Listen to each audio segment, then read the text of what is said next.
Bienvenidas y bienvenidos. Gracias nuevamente por estar en este programa.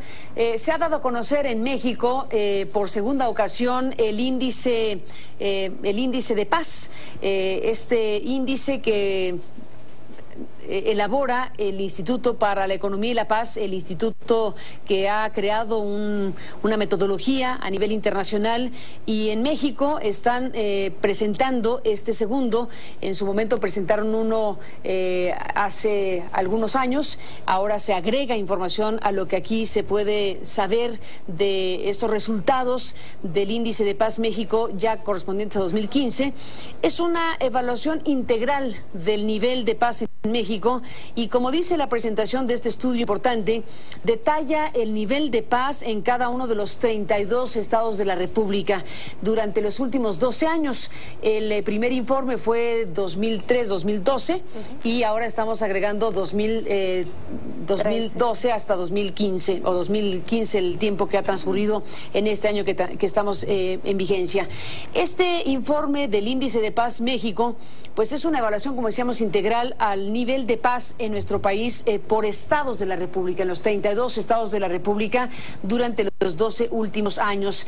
Evalúa los costos relacionados con la violencia y los factores socioeconómicos vinculados con la paz. Esta es parte de la presentación que se hace por el Institute for Economics and Peace, que es este instituto con sede en Australia, que tiene presencia en México y en otras partes del mundo, y que logra arrojar luz sobre el tema de la paz con mucha especificidad en regiones de México, en este caso los estados de la República. Le agradezco a su representante en México, a la representante del Instituto para la Economía y la Paz, Patricia de Oveso, que estés, Patricia, aquí para que nos cuentes qué arroja esta parte de la investigación, qué arroja este seguimiento de años que han hecho ustedes y que están presentando en estos días. Buenas noches y bienvenida. Buenas noches, Carmen, muchas gracias por la invitación. Bueno, importante recordar los indicadores que medimos para este índice de paz. Básicamente son tasas de homicidios, de delitos con violencia, de la delincuencia organizada, con arma de fuego, y por otro lado también la eficiencia del sistema judicial, que la medimos a través de la tasa de impunidad en los estados, el financiamiento a las fuerzas policiales y la tasa de encarcelamiento. Y bueno, lo que observamos en los últimos 3 años en México, digamos a partir del 2011, es que los niveles de paz mejoraron un 16%, esto en mayor medida a la baja en la tasa de homicidios en el país. Sin embargo, es interesante ver, como bien mencionabas, ese periodo de estudio de los últimos 12 años. Entonces, ahí lo que vemos es que en el último año esa mejora fue solamente del 0.7%, y que si vemos el periodo de estudio de los últimos 12 años, la paz en México ha decaído un 18%. En el periodo completo, es decir, aquí tenemos el periodo completo que ha decaído en este indicador. Sin embargo, si se ve el trienio, si solo se ve el trienio, ¿hay un avance? Hay un avance, como decimos, de un 16%, principalmente por la baja en tasa de homicidios. Sin embargo, como tú bien dijiste, somos un instituto internacional que también publicamos el Índice Global de Paz, y en ese sentido en México desde el 2008 ha caído en este índice 45 posiciones. Y si vemos específicamente los homicidios a nivel internacional, la tasa anda en promedio en el mundo como de 6 homicidios por cada 100,000 habitantes. Y en México tenemos una tasa de 13 homicidios por cada 100,000. Así es. Prácticamente el doble. Así es. Poco más del doble. Más del doble. Patricia, yo creo que vale mucho la pena que nos digas qué entienden por paz. ¿Qué se mide cuando se dice índice de paz? Vamos viendo qué es la paz. Sí. Bueno, por un lado hablamos de la paz negativa, como la definimos nosotros, y ahí lo que hablamos es de la ausencia de la violencia, del miedo a la violencia. Es decir, como lo mencionaba, todo lo que tiene que ver directamente con bajar las tasas de homicidios, de delitos con violencia, de mejorar la tasa de impunidad en los estados. Sin embargo, por otro lado, también medimos lo que llamamos la paz positiva, y esto pues es lo que realmente nos concierne hoy en día en el país, porque es de la única manera en que vamos a hacer estos otros resultados sostenibles, ¿no? Y ahí hablamos de condiciones, libertades que los mexicanos tendríamos que poder gozar para que esta paz y este desarrollo fuera sostenible, y ahí tenemos una metodología que llamamos los pilares de la paz, y nos referimos a los bajos niveles de corrupción, al buen funcionamiento del gobierno, a la distribución equitativa de recursos, al libre flujo de información, a que hay un entorno empresarial sólido en el que hay empleo para todos los mexicanos. Y como ves, bueno, nuestra definición es algo que cubre, digamos, el corto plazo, en el sentido que obviamente tenemos que combatir la violencia directamente, las tasas de homicidios, pero el largo plazo es lo más importante, ¿no? Y por eso analizamos también el costo económico de la violencia, porque, pues, para decir como país en qué estamos invirtiendo, ¿no? Patricia, antes de ir a hacer otras preguntas o el informe mismo, vale la pena recordar, aunque aquí ya hemos hablado con ustedes en otra ocasión, con el presidente del instituto que estuvo en México cuando se presentó el primer informe, pero vale la pena recordar qué instituto es este, quiénes son ustedes, qué tipo de institución está arrojando estos resultados, todo lo que necesitamos saber para un poco asociar lo que representa esta institución con la información que está presentando en México. Bueno, como mencionaste en un principio, el instituto se fundó en el 2007 en Australia a través de un filántropo australiano. Sin embargo, hoy en día somos un centro de investigación, un think tank independiente reconocido en el mundo. Y básicamente, bueno, pues nuestro financiamiento y nuestros lazos con otros países son con organizaciones de la sociedad civil, y nuestras fuentes principales de datos son los gobiernos nacionales, ¿no? En este caso, en México, lo que publica la Secretaría de Hacienda, el secretario ejecutivo del Sistema Nacional de Seguridad Pública, el INEGI, ¿no? Pero nosotros somos un centro de investigación independiente, sin fines de lucro. ¿En cuántos países hacen estudios como este? En el 2013, precisamente, también publicamos un índice para el Reino Unido, para Estados Unidos y para México. Y bueno, es importante e interesante ver, como te comentaba en principio, alguna de las comparaciones, ¿no? Porque si bien en México vemos que vamos avanzando marginalmente, pues es interesante también compararnos con el resto de la región, ¿no? En Centroamérica seguimos siendo uno de los países más violentos, ¿no? Entonces, de ahí el enfoque de que el instituto pues abarque otros países y hagamos comparaciones a nivel mundial. ¿Las fuentes de información para hacer un índice de paz son únicamente las oficiales, o cómo abrevan para establecer precisamente qué estados son los más pacíficos, cuál es la violencia que impacta la economía, todo lo que va desagregándose de este informe, pero la información básica es la oficial? Para las tasas de delitos, para el tema de la medición de la violencia y con lo que componemos el índice, sí, son fuentes oficiales. Sin embargo, se nos ha preguntado mucho, por ejemplo, sobre la cifra negra que hay en muchos de los delitos, y ahí, con información del INEGI, con esta encuesta de victimización que hacen año con año, hacemos ajustes de nuestros datos, de la información oficial, para cubrir esa cifra negra, ¿no? Y que la información sea lo más allegada a la realidad. Y por otro lado, cuando medimos los pilares de la paz, es decir, temas de corrupción, de funcionamiento del gobierno, ahí es donde tomamos en cuenta la percepción, ¿no? Y la importancia que la percepción tiene en los resultados en el país. ¿Cómo miden, cómo saben, por ejemplo, el libre flujo de la información, o cómo saben de los indicadores o elementos necesarios para saber de lo que llamas la paz positiva? ¿De dónde toman eso? Ahí principalmente son encuestas, el Barómetro de las Américas, encuestas que hace el INEGI año con año, la encuesta de victimización, de buen gobierno, y ahí, por ejemplo, digo específicamente en el flujo de información, el dato principal es la tasa de periodistas muertos, es decir, que los periodistas realmente puedan trabajar sin censura, sin que sean amedrentados. Cuando hablamos, por ejemplo, del funcionamiento del gobierno, preguntamos sobre percepción de confianza en la policía y sobre todo en el sistema judicial.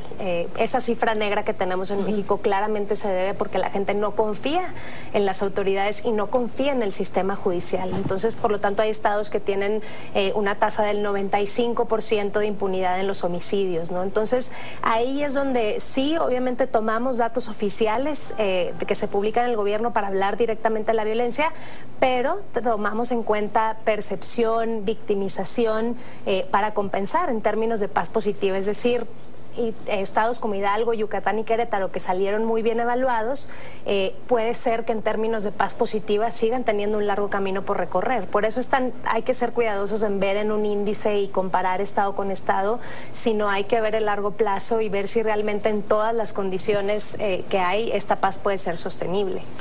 Patricia, déjame hacer una pausa y regresamos escuchándote en la presentación de este informe del nivel de paz en México en los últimos 3 años, en el informe que representan y la revisión de los últimos 12, tomando en cuenta el ejercicio que empezó en 2003. Volvemos después de la pausa en un instante.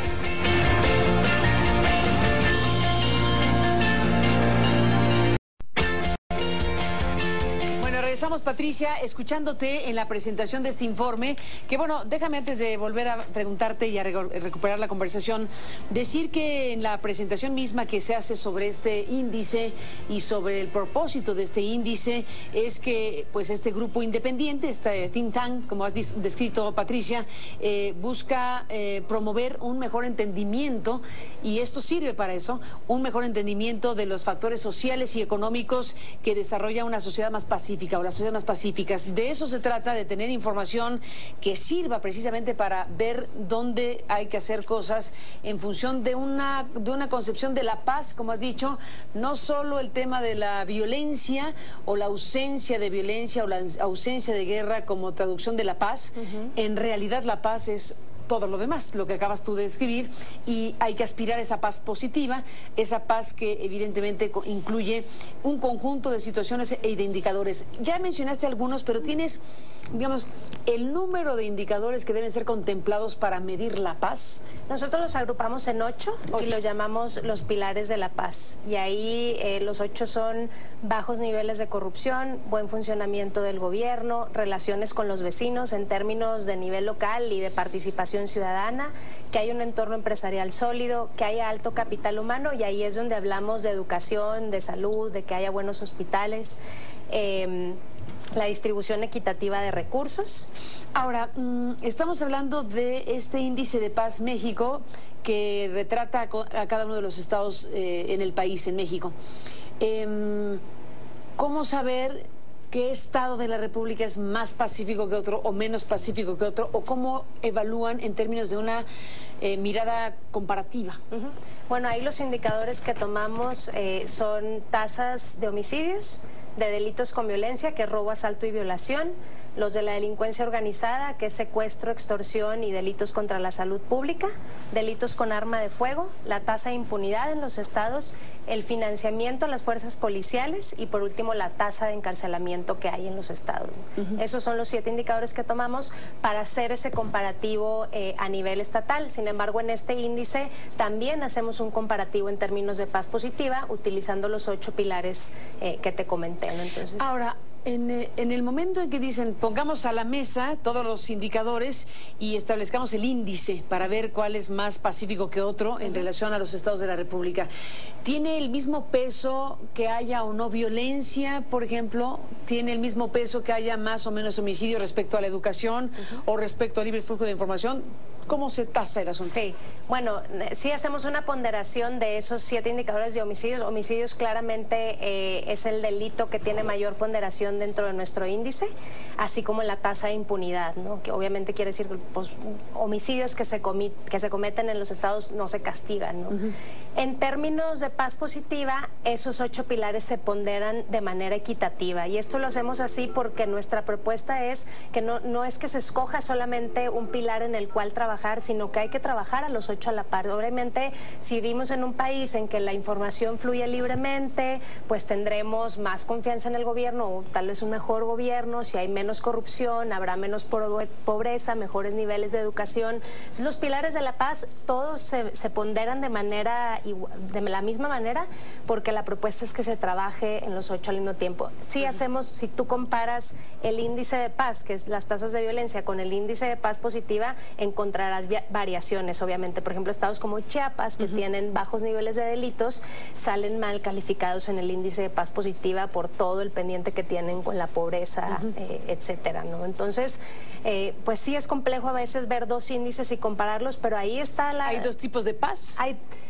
Es una que se compone con 2 cosas, y claramente vivir en un país en el que hay altas tasas de homicidios, de impunidad, de encarcelamiento, que tenemos una policía que cada vez tenemos que financiar más y más sin mejores resultados, pues no es un país en el que haya paz, pero tampoco es un país en el que hay paz, donde hay pobreza, donde hay censura, donde hay corrupción, etcétera, ¿no? Entonces, precisamente es nuestra propuesta con este índice, pintar ese panorama de la paz como como algo mucho más completo y complejo a la vez de resolver, ¿no? Pero como te comentaba, creo que ahí es donde también entra la propuesta de ver el análisis económico de la violencia, es decir, cuánto nos está costando la violencia y realmente si estamos haciendo las inversiones correctas como país, destinando todos los recursos a bajar las tasas de homicidios y tener más policías cuando hay tantos pendientes en términos de paz positiva. ¿Tienen agrupados los estados de la República Mexicana entre más o menos pacíficos? ¿Cómo engloban la clasificación, digámoslo así? ¿Y cómo están el ranking, digamos? Sí. Por región, seguimos viendo que la región del norte es menos pacífica y la del sur es más pacífica en términos de cifras de violencia, ¿no? De este índice de paz. Los primeros lugares los ocupan Hidalgo, Yucatán y Querétaro, y los últimos lugares los ocupan Sinaloa, Morelos y Guerrero. Eso en el tema de la paz, del componente de violencia. Exactamente. ¿En la paz positiva? Sí, ahí los últimos lugares, como te comentaba, bueno, los primeros lugares para empezar los ocupan estados como Aguascalientes, Nuevo León, Colima, Baja California, que también es un caso que hay que comparar porque en temas de paz negativa y de violencia salen mal evaluados, pero es un estado con mucho potencial para estar mucho mejor de lo que está, ¿no? Y ahí es donde creo que también es importante hacer ese señalamiento. Y en los últimos lugares encontramos a estados como Chiapas, como te comentaba, que igual en el otro índice salen bien evaluados, pero en términos de paz positiva salen mal evaluados. Eso, digamos, en lo que corresponde a la información que sobre un país se puede tener. Hace un momento hiciste una comparación del índice de homicidios, ¿no? Entonces hablabas de lo que ocurre en el ámbito internacional y lo que ocurre en México, y entonces también es importante compararnos con otros espacios de actuación como otros países. En los otros, además de los homicidios, en los otros indicadores, ¿tienes algunas cifras que nos permitan decir cómo está México, no solo respecto a sí mismo en los últimos años, sino respecto al resto del mundo? Sí, bueno, en términos de delitos con arma de fuego, que también es algo que se mide a nivel internacional, también salimos mal evaluados. En los últimos años este delito aumentó un 11% y en comparación con otros países también, te digo, hemos decaído 45 posiciones en este índice. Seguimos saliendo, por ejemplo, por debajo de Colombia aún. Y seguimos siendo el país menos pacífico de la región, te digo, no solo en términos de homicidios, sino también en términos de delitos con arma de fuego. Patricia, déjame hacer una pausa, entramos en la parte final de esta conversación, volvemos en un instante.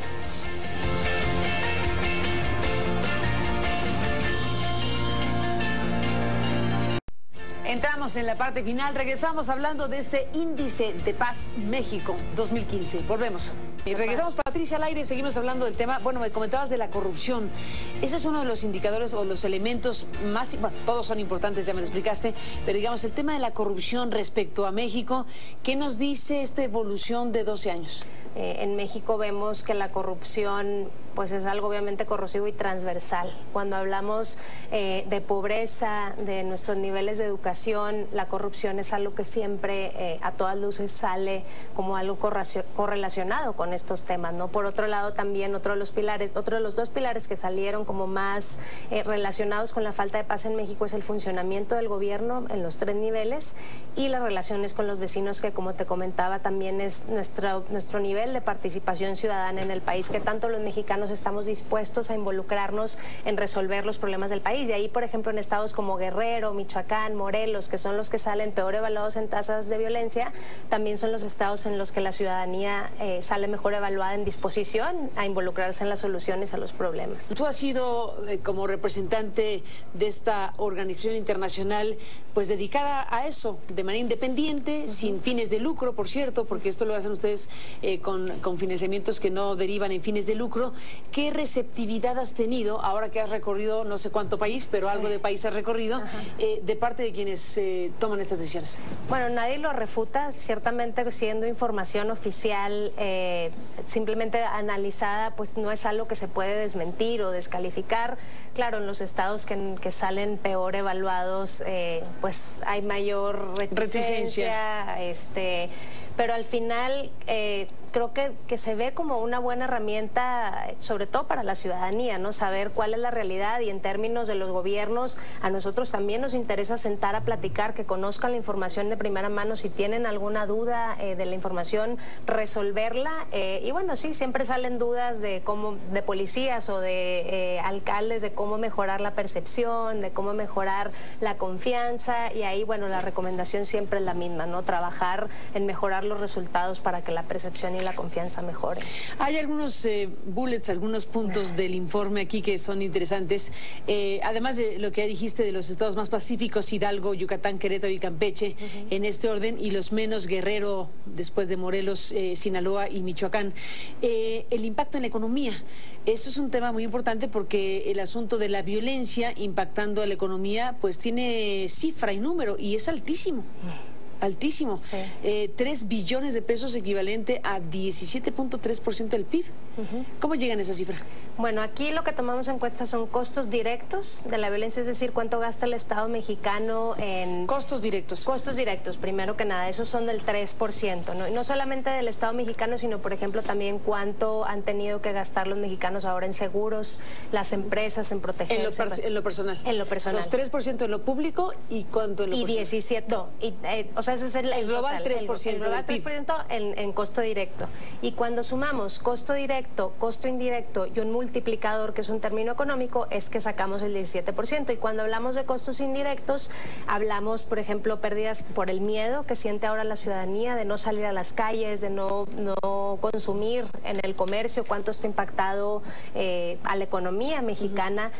También, por ejemplo, cuando un padre de familia falta porque fue asesinado, bueno, cuánto cuesta eso a la familia, no solamente el año en el que se cometió el asesinato, sino los años por venir. Claro. Se quedan sin ese ingreso, hay sufrimiento en la familia. Todo eso lo tomamos en cuenta en los costos indirectos. Y el multiplicador lo único que quiere decir es que peso que entra o no entra a la economía a causa de la violencia, pues es un peso que se puede multiplicar en más gastos, en más servicios, o potencialmente en una pérdida que como país tuvimos a raíz de la violencia. Totalmente. Patricia, estamos en la parte final. Gracias por estar aquí. Solo agregaría 2 elementos que ustedes presentan junto con este informe para México: el buen funcionamiento de gobierno, los niveles de corrupción y el nivel de capital social tienen una alta relación con la paz. Ya lo mencionaste, pero hay que subrayarlo sin la menor duda. Sí. Y en algunos estados se denuncia ante la policía menos de 10% por asaltos violentos y menos de 5% por violaciones. O sea que nadie denuncia ante la policía. Nadie denuncia ante nadie es un decir, no, sí, muy pequeño. Mínimo porcentaje. Marginalmente la gente acude a la policía. No, lo que dice el INEGI precisamente en la última encuesta de victimización, la mayor razón por la cual la gente no acude a denunciar, número 1, es por la falta de confianza en el sistema judicial, y número 2, por la percepción de que es una pérdida de tiempo. Así es como lo ven. Tremendo. Sí, es un indicador también muy sacudidor, porque quiere decir que hay un divorcio muy fuerte de la sociedad mexicana con estas instituciones pues que están para protegerla, pero que ya se ve que aquí hay un problema muy importante a resolver. Patricia de Obeso, gracias por estar aquí para compartir este índice de paz México 2015, este análisis de la dinámica de los niveles de paz en México. Gracias a ti por estar aquí. Hasta la próxima y buenas noches a usted. Gracias que nos permitió acompañarle. Hasta la próxima. Pásela bien.